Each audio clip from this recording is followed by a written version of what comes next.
I think the best help would actually be to reconsider. You say you're listening, but it is really very much listening with closed ears at this point. One of my main concerns as well is that you have sort of set the threshold very low at 1 million. And one of my questions is why, if you are actually wanting to tax those very, very, very wealthy farms, then why didn't you set it at an appropriate level? Because you must appreciate you are directly targeting the working farmers that you're so trying to protect. Because, again, another question, do you even know how much a sort of a new tractor and a new combine harvester will cost? Because 3 of those sort of vehicles, which are the working equipment, will take you to the 1 million threshold. So why didn't you set the threshold higher? Because you're automatically pulling them in at this point. You say we should listen, I should listen, but I think that applies to all of us in Parliament as well. And if you listen to the public in the countryside as well as elsewhere, which we are, and I saw data on the views of people in the countryside just yesterday, their top issue is the cost of living and how that's affecting them. Their second issue is the National Health Service and the decrepit state of that. If this government had not taken action to plug the £22 billion black hole that we were left by the previous government, and that is just to stand still, then the cost of living crisis would simply get worse and worse and worse, as it did under the previous government, and the National Health Service would continue in free fall, as it did under the previous government. Now, you can't just magic money out of nowhere to fix these problems. Liz Truss tried that, and it crashed the economy and made it worse. I'm just explaining why I listen. I'm just explaining why I'm listening to people in the countryside and why we're taking the action we're taking. I know you don't like my answers, with the greatest respect. Nobody gets heard if both are talking at the same time. I know she doesn't like my answers, but I've been listening to people in the countryside, and this is what they want us to do. That has involved taking difficult decisions. You can't just wish the difficult decisions away and only do the nice things. Difficult decisions have to be taken to fix the foundations of the economy, and that's what we've done. Now, the £1 million threshold for many people will be far higher in reality than £1 million. If you're a couple with a property and you're passing on to a family member, that becomes £3 million. A lot of people would think that £3 million of assets being passed on to an heir without incurring inheritance tax is quite generous. And not only that, but when the inheritance tax liability occurs, it's at half the rate that anyone else would have to pay. And instead of being paid in one go, like anyone else, it can be spread over 10 years. That is still a generous package of support for people. But it will only apply to the wealthiest individuals and the biggest farms. As I said all the way through this, the vast majority of estates will pay nothing as a result of these changes. But they will all benefit from the repairing of our broken National Health Service that farmers, people in the countryside, just like the rest of the population, rely on.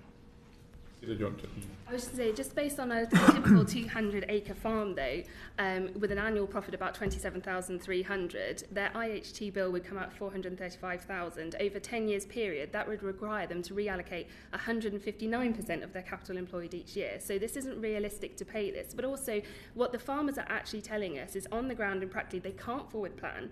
They can't, because if they know that potentially they won't invest, because if they invest more, that will push up their bills. And their only measures are therefore to sell land or to not reinvest. So I don't see that you are allowing farmers to grow and be the profitable industry that you're saying. You are actually physically harming them, and that is what they're all saying outside Secretary of State. Well, you can create a case study to back up the argument that you want to make, but that case study could also involve somebody transferring ownership 7 years before death, and then the IHT liability is zero. So, I think the best thing we can do is rely on the one place where we've got hard data, that is from the HMRC. These are actual claims that were made in 21-22, the last year for which it's available. Look at the projections for how it rolls forwards, and the vast majority of farmers will pay nothing. Right. Henry, then Andrew, and then we're moving on. Secretary of State, I'll keep it sort of fairly brief, but you were talking about wanting farmers needing to forward plan, which is obviously very important, but farmers obviously have to base that planning on the continuation of basic payments, and they had already planned based on expecting to receive them at these various points. So why have you accelerated the transition away from the direct payments coming in, and do you not recognise the strain that is also now putting on farmers?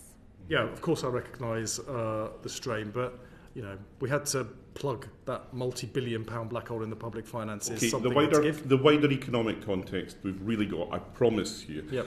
I'm not underestimating the importance, but we've got that message. We're running down the clock now. Yep. Can we please just stick to the question? Yeah, well, that context understood. Therefore, something in the budget had to give. It was important to protect SFI because that is transitioning farming to a model that will be more environmentally and financially sustainable. Those are benefits we want the farming sector to get, but also it's more nature positive. This is one of the most nature depleted countries on earth. Half of our bird species and a third of our mammal species are at risk of extinction. So we need to transition farming to those new, more sustainable models for the sake of nature as well. Now, SFI, based on all those measures, offers good value for money. Basic payments doesn't. Basic payments was due to end in 2027 anyway. We took the decision that if something had to give, it was better to focus on that than on SFI, which is leading us towards the future. The approach we took to reducing basic payments was to try to protect the most vulnerable farmers. So those smaller farmers that rely on that income the most have had the smallest reduction in their payments. The bigger farms that could afford it the most have had the bigger reductions. That struck me as fair and proportionate, but there's been a big welcome in the sector, including from the NFU, for the way that we've balanced these two.